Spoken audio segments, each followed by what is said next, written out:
what's not going up? My paycheck. That's why I sometimes don't have enough to eat, to wash my clothes. Water bills going up in the city of San Diego. How much more you could be paying?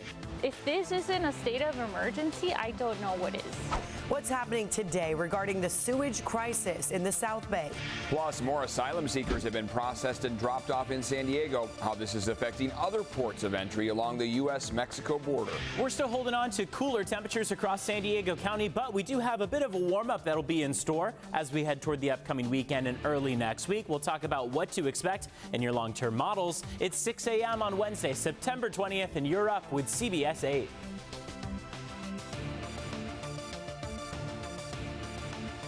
If you live in the city of San Diego, your water bill is about to get more expensive. The city council voted to approve a series of rate hikes despite strong objections from the public. Thanks for joining us at 6 a.m. I'm Eric Connert. And I'm Neda Iranpour. Glad you're with us here. And CBS 8's Chris Groh has been covering this, joining us live this morning downtown to explain when all of this will go into effect, when your rates will go up, and what else is going on with the Water Authority this morning, Chris. Yeah, good morning. And so we'll be seeing water rates going up at the end of this year. As for what some of the reaction has been, it hasn't been, it's been pretty split, obviously, but there's been a lot of reaction on the side of residents who are upset about costs now going up. Everything is going up right now. Lights, gas, rent, and food. You know what's not going up? My paycheck. That's why I sometimes don't have enough to eat, to wash my clothes. According to the American Water Works Association, San Diegans pay over twice the national average in water bills. We cannot afford a rate increase.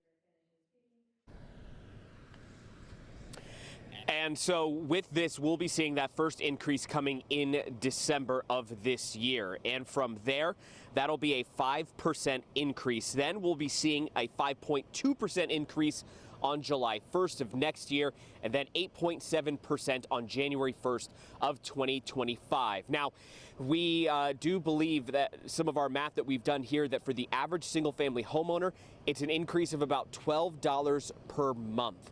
Of course, we understand that a lot of people struggling to make ends meet. You just heard from some of them. However, the city is saying that this is necessary in order to deal with aging infrastructure, while also trying to adjust for the increasing costs for imported water, which the San Diego County Water Authority increased by 9% just recently. We did hear from city council members, including one that voted in favor of this, one that voted against this. Councilmember Joe LaCava supported this by saying that it's needed to replace deteriorating pipes. And then we heard from Councilmember Marty Von Wilpert, who says Public Utilities Department needs to resolve other issues first. That we also start tackling some of the new infrastructure challenges that we're seeing, including the dams. We heard a lot of complaints about the fact that because the dam at Lake Hodges is not in good structural shape, that we couldn't save a lot of that water that we got through this last storm. Residents shouldn't get surprise bills from the water department, and when they do, they should be able to get someone on the phone. And I've been asking the water department for months.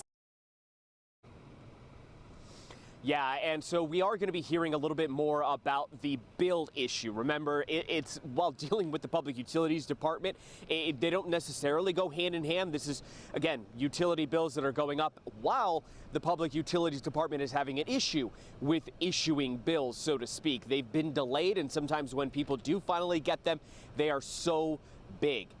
We are going to be hearing from the City Audit Committee. They are going to be taking a look at this at 9 a.m. Then, for those of you that are waiting to hear from the city on your bills, according to a representative with the mayor's office, that could happen as early as today. That's what they told CBS 8. Eric and Netta.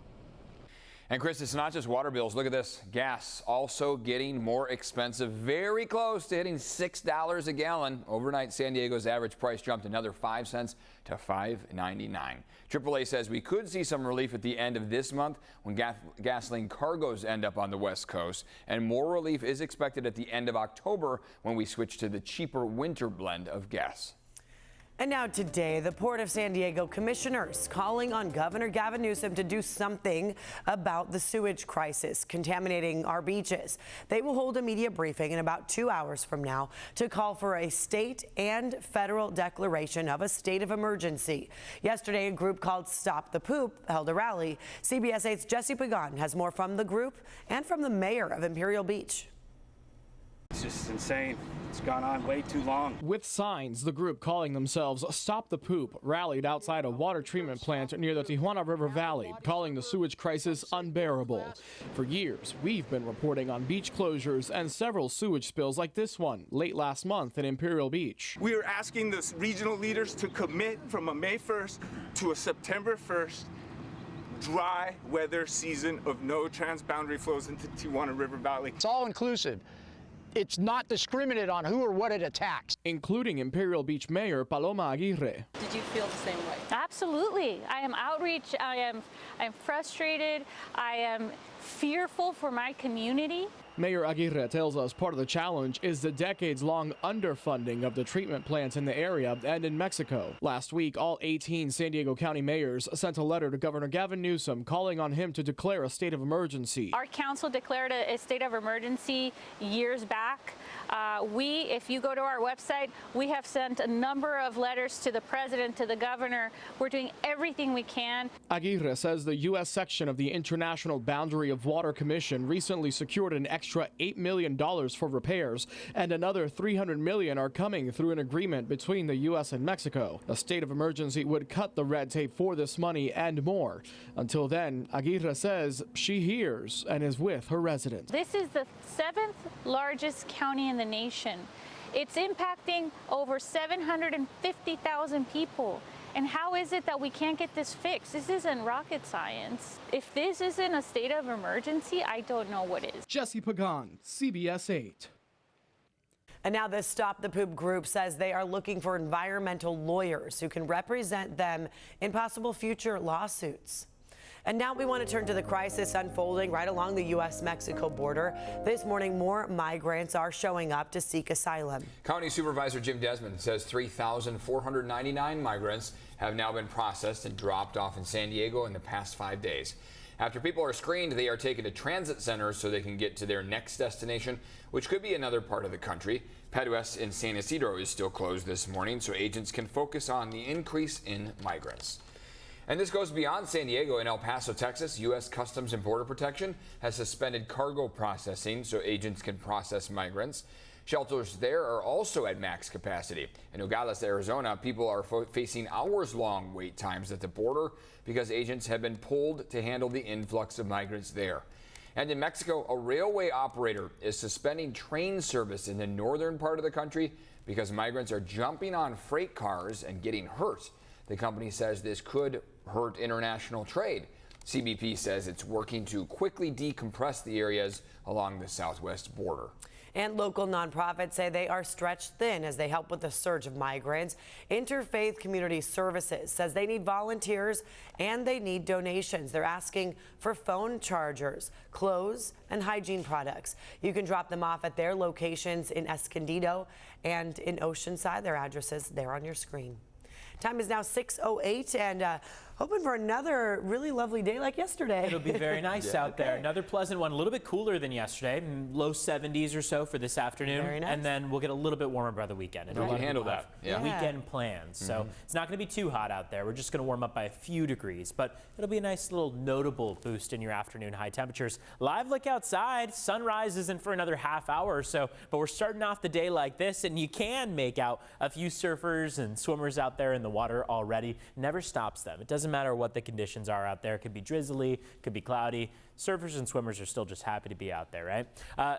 Forecast highs for this afternoon are going to be in the low 70s along the coast and inland. Cloud cover remains dense to start off today. By the mid-morning, late morning or so, we'll start to see those clouds pull back. Mountains and deserts see a notable drop in temperatures. They are in the low 60s this afternoon across the mountains, and the deserts are expected to peak in the upper 80s as opposed to the 90s, and then moving toward the triple digits as we get toward the end of the weekend.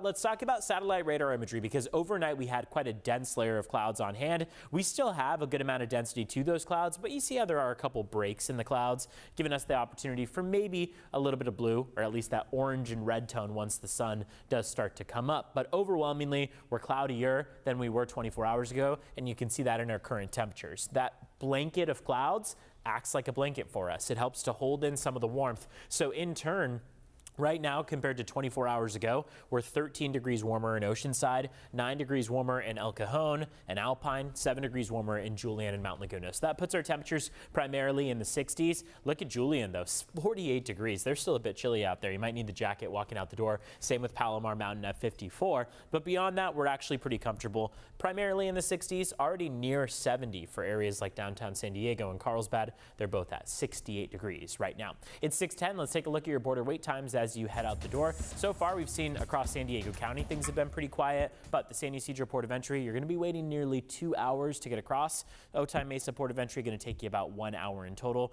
For the latest on any crashes, collisions, stalled vehicles in San Diego County, cbs8.com/traffic can give you all that info. Back to you.